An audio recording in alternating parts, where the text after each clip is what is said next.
Yo, what's going on, everybody? It's your boy Kryptonian saying here, bringing you guys a review for One Piece chapter 903.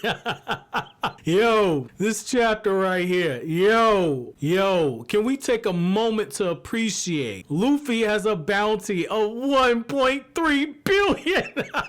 Yo, these are some of my favorite moments, man. These are totally some of my favorite moments because, like, watching Luffy, like, get a name for himself. It's like Luffy for me is like that annoying younger brother who you really can't stand. You guys know, like, I have my moments where I just can't stand Luffy, but I can't bring myself to hate him either. And so you watch him grow up and you watch him marching towards his dreams. You watch him get a name for himself, okay? Like, you see everything starting to happen. He's like that younger brother who always said, I'm gonna play in the NBA. And then you look up one day and he's waiting to be drafted. Like, at this point, Luffy has been drafted. Like, this is so nuts right here. This is so nuts, man. Like, when you get that one shot where Shanks says, Luffy, it looks like we're gonna be meeting soon. Like, that is so huge. Like, on one hand, you got Blackbeard saying, oh, you ain't ready for that type of a title yet. They're calling him the 5th Emperor of the Sea, which Oda beautifully telegraphed that when you look back at Fishman Island, where he was like, yeah, Fishman Island, I'm about to protect this shit. Don't worry about that. Like, Oda had already telegraphed that this is where he was going, but damn, I didn't expect this. Like, Blackbeard tries to downplay and say Luffy's not ready, and yet Shanks is looking on like a proud father right now. Like, Shanks like, yeah, that's my boy right there. Even though, you know, Luffy didn't come from his nutsack, you know, Shanks is kind of like a father to Luffy in a way. So I like that moment right there where Shanks is just looking out to sea, almost as if he's looking out to see whether or not Luffy has arrived. Or maybe that's the moment where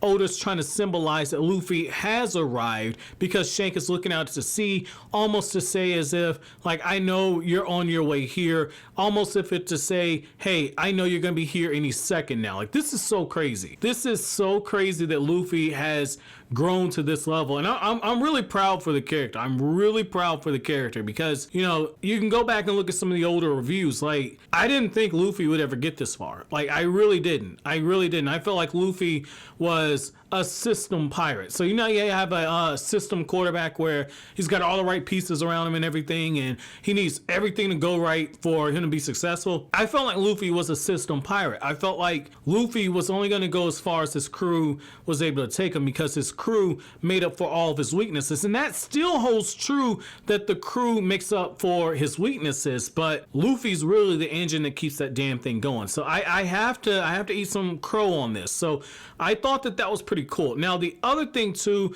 is I like how, you know, the chapter opens up and, you know, you get all this information like, oh, you know, they're approaching the reverie and everything, and you got Sanji, he's refusing to take his raid suit, which is suit number 3, and Luffy's like, you could shoot laser beams and you could do all types of incredible stuff, and we know that those raid suits are pretty damn powerful. I don't recall them being called raid suits. I could have swore they're called memory suits, but hey, it is what it is. But what I like about this right here is, like, Sanji's so determined to say, like, I made it this far as Sanji. I don't need anything that reminds me that I'm part Vinsmoke. You know, it's almost as if his arc is still continuing. Like, now we have full context of why Sanji is the way that he is. So it's almost like Oda is beginning a brand new hero's journey for Sanji. And ironically, this would be him refusing the call to adventure, because that raid suit is symbolic for his call to adventure.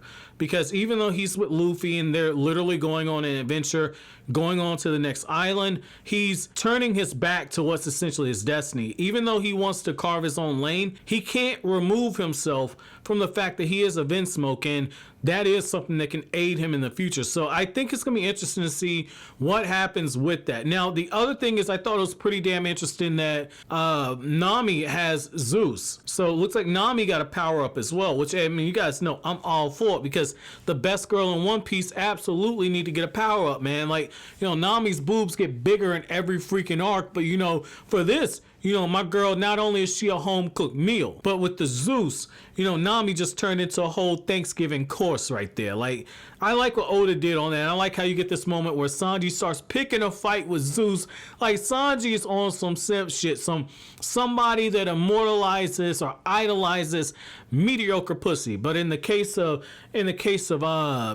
Nami, we can't really call that mediocre, you know, because like that ain't Nico Robin. Nico Robin the type that you say mediocre. Like Nami, she ain't just the queen, like she the queen of all queens right there. So I like that little funny moment where, you know, Sanji's picking the fight, and I like how, you know, Carrot's like, hey, you know, the paper's been put out, and, you know, you get the article that Morgan wrote and everything, and, you know, they talk about how Luffy and Capone and Jinbe led an attack against Big Mom, and they took down Cracker, they took down Katakuri, and, you know, they're singing the praises. Sanji gets a 330 million berry bounty, and he's all celebrating. He's like, yo, you can eat that moss head, I'm 10 higher than you. And it's like, okay, you guys know I kind of view those bounties as power levels, so it's like, oh, okay, so, you know, Sanji kind of leapfrogged him a little bit, and, you know, Oda just does the reverse troll. So, you know, like in wrestling, you got like the reverse face, where like, or I believe it's called the reverse face, where,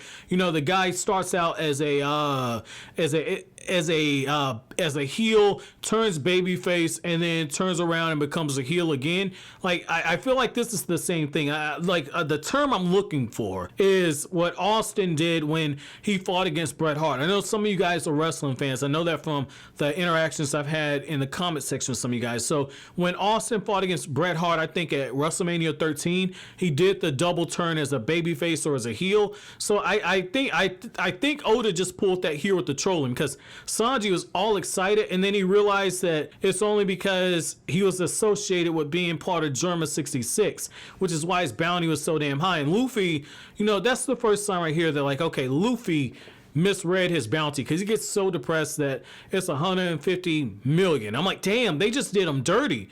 Like, my man just dragged his nutsack across Big Mom's face. He dragged his nutsack across Big Mom, and all of a sudden his bounty goes down. Like, he went in there and he wrecked everything.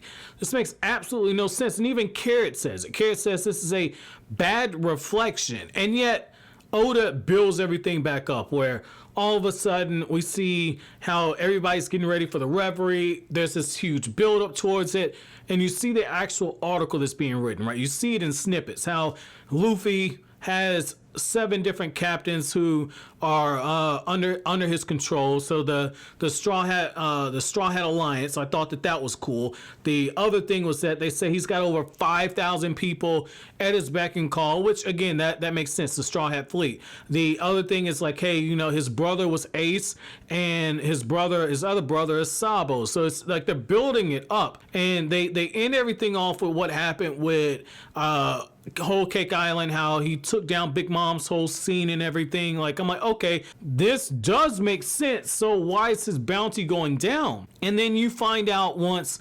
Koby shows up, right? Which shouts out to Koby. Koby, first off, my man's a captain. Like, my man's a captain. Like, I think I missed something here, because I don't remember Koby being a captain. It's been a long time since we've actually seen Koby, so I might have missed something. Somebody check me in the comment section if I forgot that. But it was nice to see Koby as a captain, and, you know, my man gave me some Garp vibes. You know, Garp was throwing those torpedoes and everything. Not those torpedoes, those cannonballs. I believe it was after Annie's Lobby? I want to say it was after Annie's Lobby. No, it was after the whole thing with Akainu. Not Akainu, with Aokiji. I want to say it was after the whole scene with Aokiji or before that. So I thought that was pretty cool that, you know, my man's picking up the torpedo and just slinging that shit. I thought that was pretty awesome to kind of see Koby on that stuff right there. Really great paneling on that with the way everything's slanted and everything, and the speed lines. I thought that was really good. It was just enough where you didn't feel overwhelmed, but the build-up was really, really nice. And I like how even Helmeppo's like, man, how's your hockey of observation this damn good? So it's showing you, like, while Luffy is building towards becoming the king of the pirates, Kobe's building towards becoming probably the greatest admiral that the Navy's ever gonna see. So I thought that that's gonna be cool, and I think that it'd be really poetic. I think it'd be really poetic if at the end of the series, Kobe's the one who catches Luffy. I think that that's gonna be poetic, but I think that the best way to do it is Kobe catches Luffy and lets him go. That way Koby can pay it forward. Just in the same way that Luffy, you know, he could have messed Koby's whole dream up, but allowed him to live his dream by denouncing him. I think the same thing would happen here. I think that that'd be really poetic to have that go. I think that'd be really poetic. And I like how even Rebecca's father is looking at it and she's like, okay, you know, he's trying to be humble. He doesn't want to take credit for saving us. And so you see that bit right there, and you still see how Koby has a soft spot for Luffy. And, you know, Rebecca is, you know, saying, like, you're a fan of Lucy too, aren't you? And, you know, they got the little trolling going on. That's when you see, like, the four emperors have their moment of reaction. And then that's when you find out by everybody's expression, like, Luffy is declared the fifth emperor of the sea, and he's got a bounty of 1.5 billion berries. So that's going to be really interesting to see just the continued fallout of this. That's going to be really interesting. I love the double page spread here, but that's going to be really interesting to see the fallout on this. And also, you know, the fact that the Reverie is here. This is going to be really cool to see. It's going to be really cool to see. So my chapter question to you guys is, now that Luffy is declared to being the fifth emperor of the sea, first of all, do you think he's worthy of that title? And at what point did you realize that Luffy was destined for greater things? At what point in the series? I don't want to hear like, you know, oh, well, Luffy is the main character, so obviously miss me with all that bullshit. I don't care about that. I want to know, at what point in the series did you read everything and you said, yeah, this guy right here, this guy's going to be a fucking headache for people? At what point? Like, so at what point did he transcend just being a main character and you started to believe like this guy just did something special and his journey is really about to kick off? I want to say for me, probably the moment where I stopped kind of sleeping on Luffy, and this is going to be late, but I'll say for me it was probably when Luffy went into Impel Down. Because you guys know, like at that point, you know, I was 100% thinking like, man, Luffy's gonna clap the three admirals. This is gonna be light work for him. Like, I thought by the time he got to Marineford and he stared down the admirals that he was gonna fuck all of them up. So for me, that was that moment that I realized, like, holy shit, Luffy might actually pull this shit off. So let me know what that moment was for you guys. But as always, guys, if you like anything I had to say, don't forget to comment, rate, subscribe, and share. Thank you so much for watching all the way to the end. Have an awesome day, guys.